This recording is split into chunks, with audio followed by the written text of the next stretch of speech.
Thank you guys so much. I noticed that there was an ASL interpreter here, so I just wanted to start by saying hi and happy Pride. And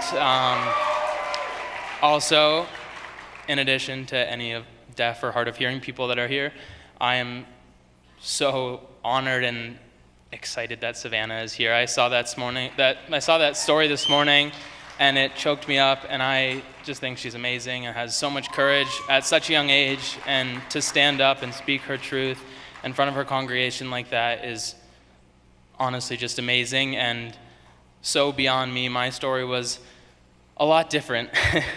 So much of my life has been spent in fear that someone would find out that I was gay, that I am gay.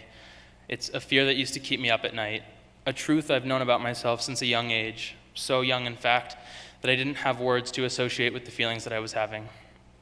I remember visiting a hot springs with my family when I was about 7 years old. There was a lifeguard on duty there who was like nothing I had ever seen. One of my action figures come to life. He was muscular and tan, and he oozed confidence in his red swim trunks. I noticed. And instinctively, I knew that my noticing was something I couldn't tell anyone. I knew that it made me different. And so it was my secret. Whoa, sorry. And that secret was the beginning of my life in the closet.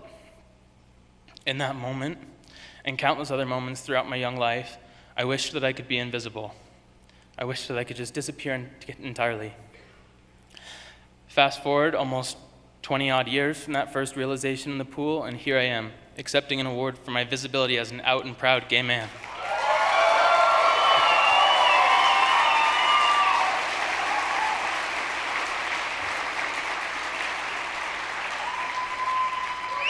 And isn't that ironic? How much of my life, how many agonizing years I spent worried about what my life would be like if I let people know the real me, and how much better my life has actually become since I did let them know. When I made that decision to come out, I had prepared myself for the absolute worst case scenario.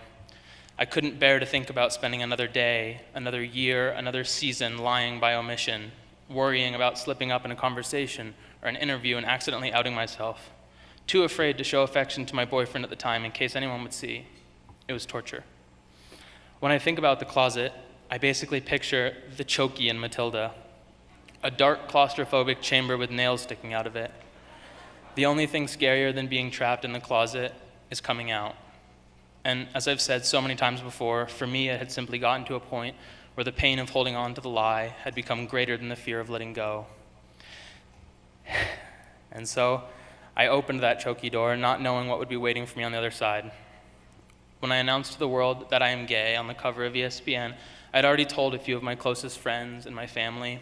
They had all been nothing but loving and supportive. And I told myself that even if no one else in the world accepted me, if sponsors dropped me, competition stopped inviting me, my fan base disappeared, or competitors stopped talking to me, that I would still have everything I need, a tight inner circle that loves me unconditionally. And that was my mindset. Looking back, it almost makes me laugh. I thought I was going to lose everything, and what I never expected was everything that I was about to gain. I took a leap of faith into the deep end of the pool, and you, the LGBTQ community, you guys were that hot-ass lifeguard in the red swimsuit. You didn't let me drown.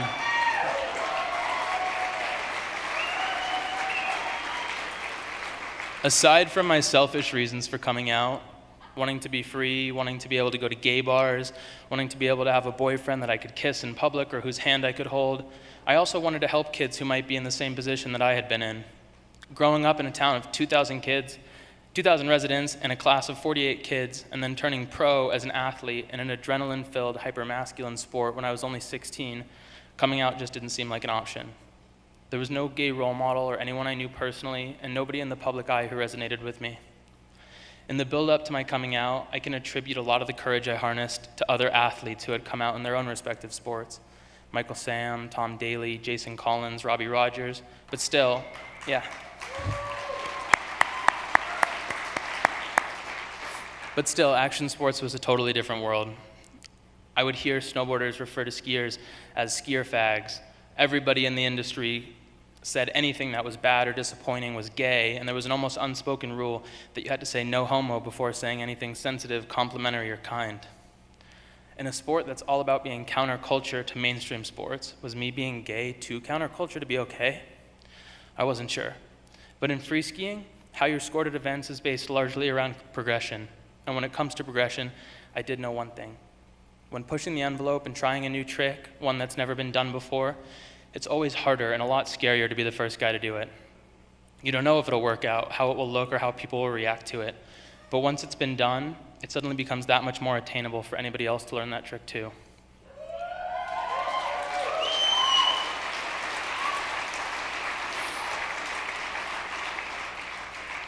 So, I'd like to thank everybody who came out before me.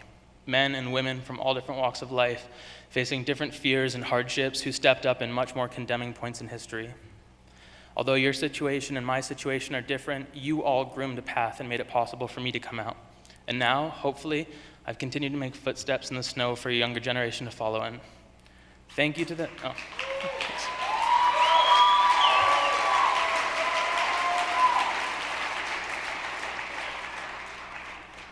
Thank you to the HRC so much for this award. It's an incredible honor.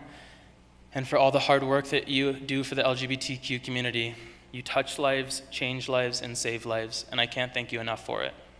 I hope you all have a great night.